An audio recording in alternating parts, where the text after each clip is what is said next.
21h30, Madame, Monsieur, bonsoir, bienvenue dans le journal dont voici les titres.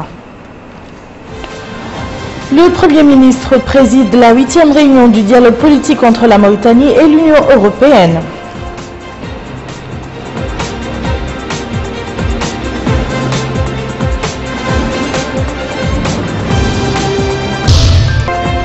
Les locaux du ministère du Pétrole abritent les travaux d'une réunion de concertation du système de l'Organisation pour la mise en valeur du fleuve Sénégal, OMVS.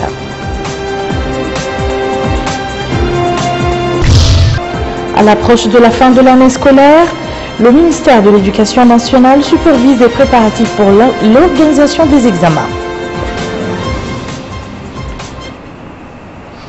Merci, Madame, Monsieur, de vous joindre à nous. La 8e réunion du dialogue politique entre la Mauritanie et l'Union européenne s'est tenue à la primature sous la présidence du Premier ministre, M. Yahya El-Haddamine.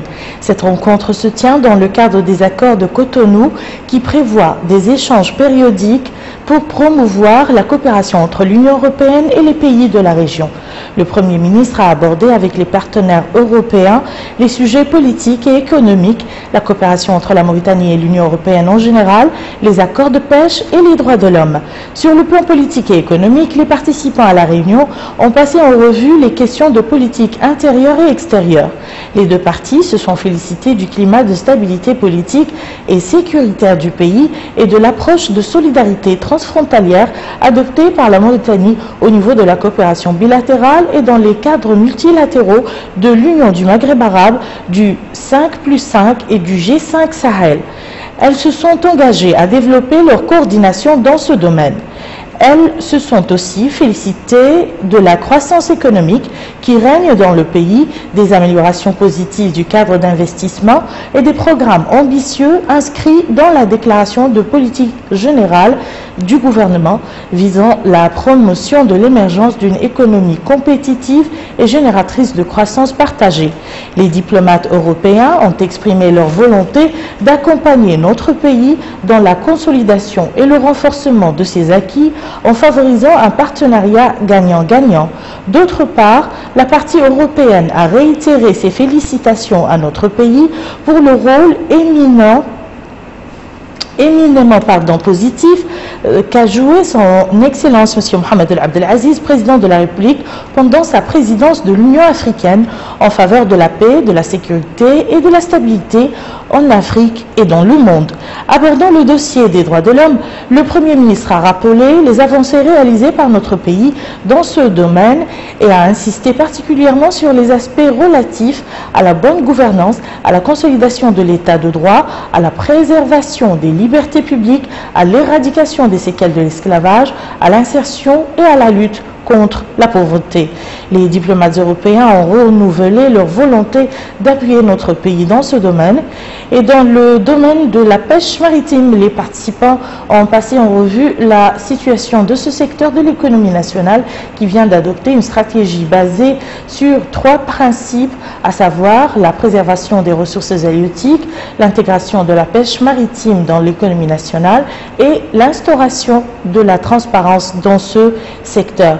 Dans ce cadre et à la lumière de cette stratégie, les participants ont souhaité que les négociations en vue entre la Mauritanie et l'Union européenne pour le renouvellement de l'accord de pêche aboutissent rapidement à la conclusion d'un accord équilibré et avantageux pour les deux parties.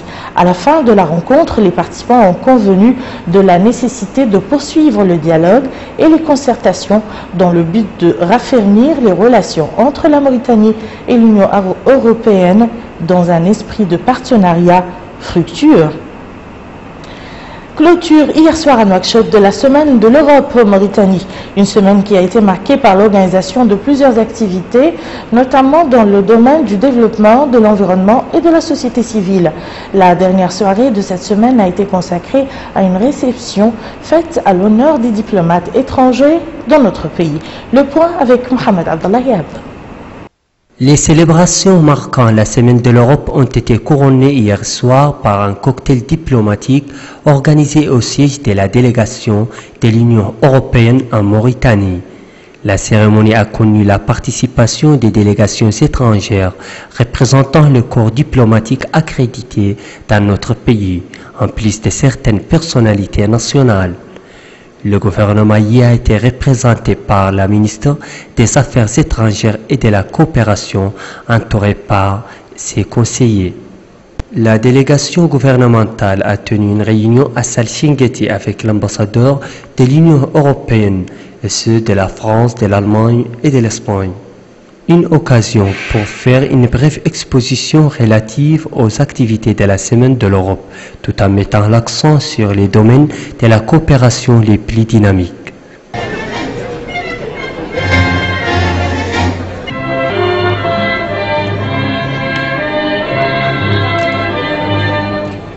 Par ailleurs, l'importance stratégique du partenariat euro-mauritanien a été rappelée par l'ambassadeur de l'Union européenne en Mauritanie lors d'un mot prononcé à cette occasion. Nous travaillons dans les domaines du développement en Mauritanie pratiquement depuis l'indépendance.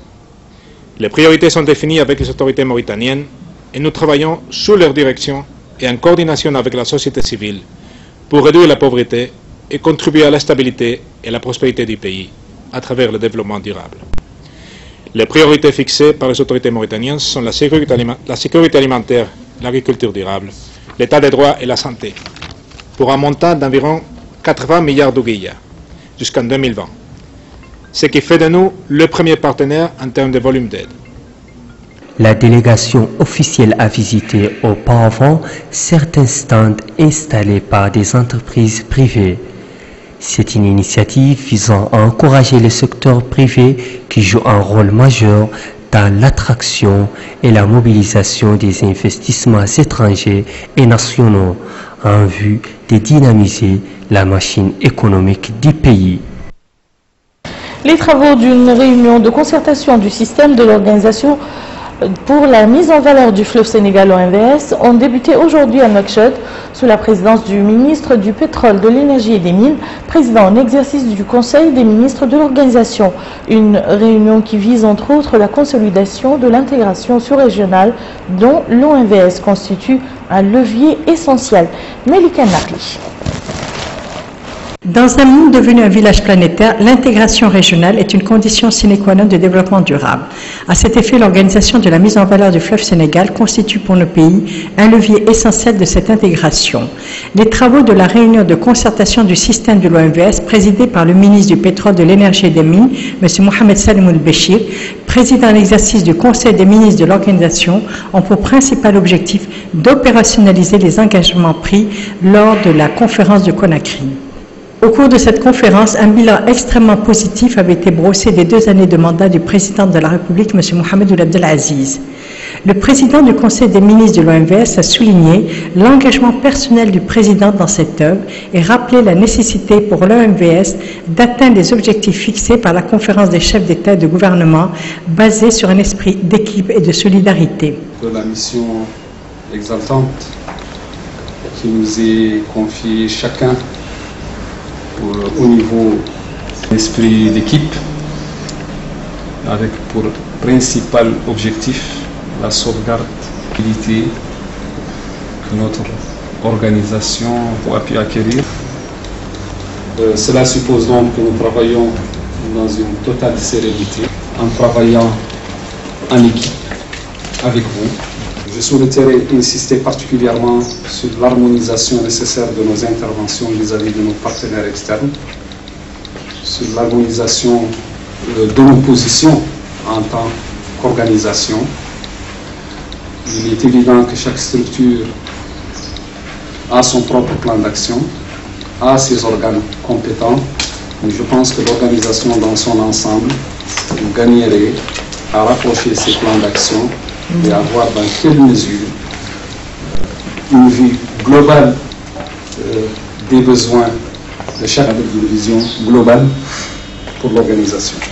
De son côté, le haut-commissaire à l'OMVS a fait l'éloge des réalisations accomplies au cours des 2 années de mandat du président de la République, M. Mohamed Ould Abdel Aziz. Depuis la réunion de Conakry au cours de laquelle vraiment le bilan de l'OMVS pendant les 2 années de mandat du président Abdel Aziz le bilan a été passé en revue, un bilan d'une rare densité en termes d'électricité, en termes de développement local, en termes d'irrigation, en termes de nouveaux jalons posés dans le cadre vraiment du renforcement des relations, mais surtout aussi en termes d'une nouvelle image qui a été propulsée de l'OMVS sous la houlette du président Mahmoud Al-Bouazizi. Donc la réunion d'aujourd'hui sous la houlette de M. le ministre avait pour but d'abord d'opérationnaliser donc les engagements qui ont été pris, de faire en sorte que les différents projets structurants qui ont été décidés par les chefs d'État soient appliqués dans les meilleurs délais, avec un suivi très rapproché, dans un esprit d'équipe et dans une cohésion qui permettent de faire en sorte que l'OMVS puisse toujours aller de l'avant. Les participants à la réunion se sont félicités de cette initiative novatrice du président du Conseil des ministres et de l'état d'esprit constructif dans lequel elle s'est déroulée avant de s'engager à tout mettre en œuvre pour s'inscrire dans cette nouvelle dynamique. Le Croissant Rouge mauritanien a célébré aujourd'hui à Nouakchott la journée mondiale du Croissant Rouge et de la Croix-Rouge qui coïncide avec le 8 mai de chaque année. Les activités commémoratives ont été marquées par l'organisation d'une journée d'hygiène et d'assainissement au niveau de la Muqata'a de Tafraghzena. Aminata Kalna. Le Croissant Rouge mauritanien œuvre depuis sa création dans notre pays dans l'humanitaire et vient en aide aux populations nécessiteuses en offrant à ces derniers de l'aide alimentaire, la formation et les premiers secours.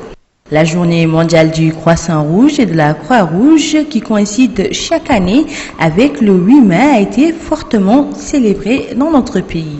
Dans le discours qu'il a prononcé à l'occasion de la célébration, le président du Croissant Rouge mauritanien, Mohamed Lemine ou Mohamed Val, a indiqué que l'événement est une occasion pour mener des activités de sensibilisation autour des concepts et des questions afférents au mouvement international de la Croix-Rouge et du Croissant Rouge.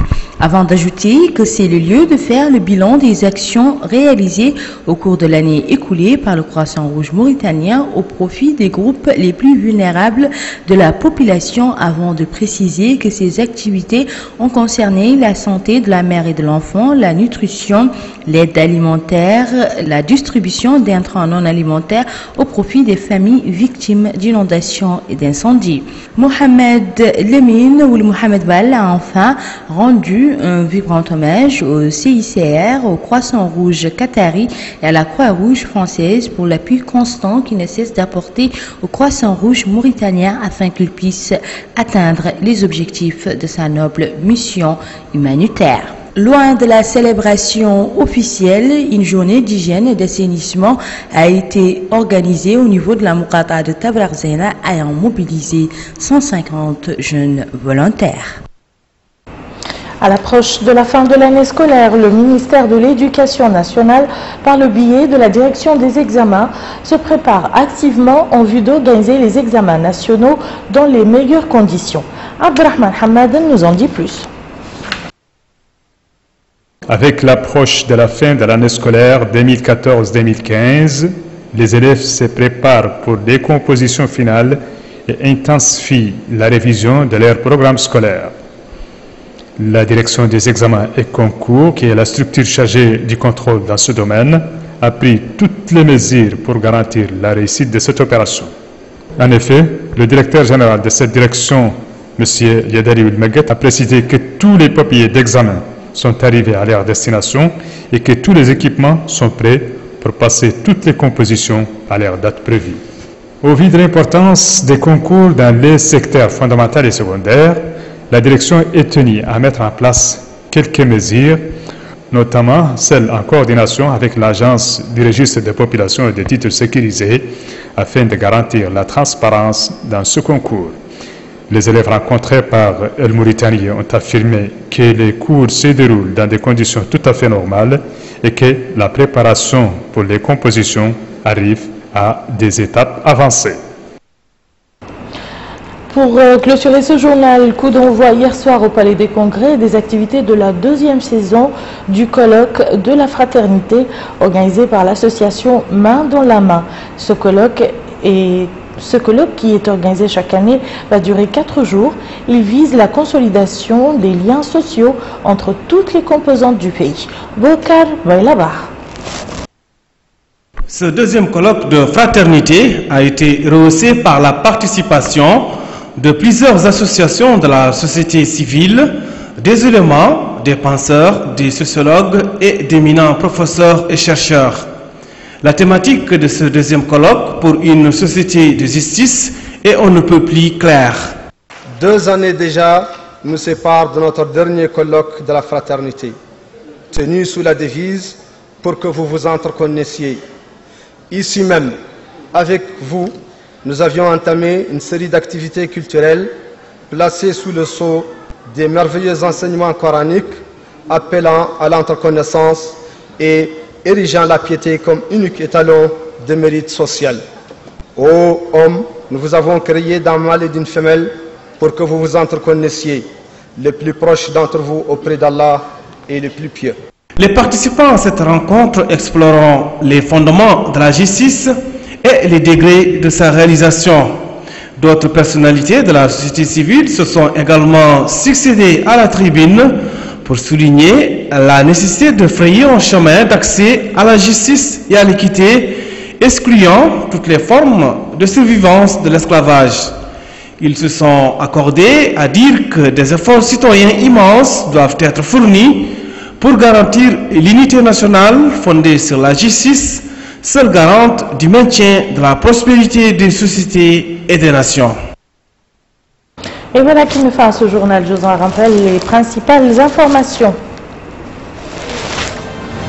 Le Premier ministre préside la 8e réunion du dialogue politique entre la Mauritanie et l'Union européenne.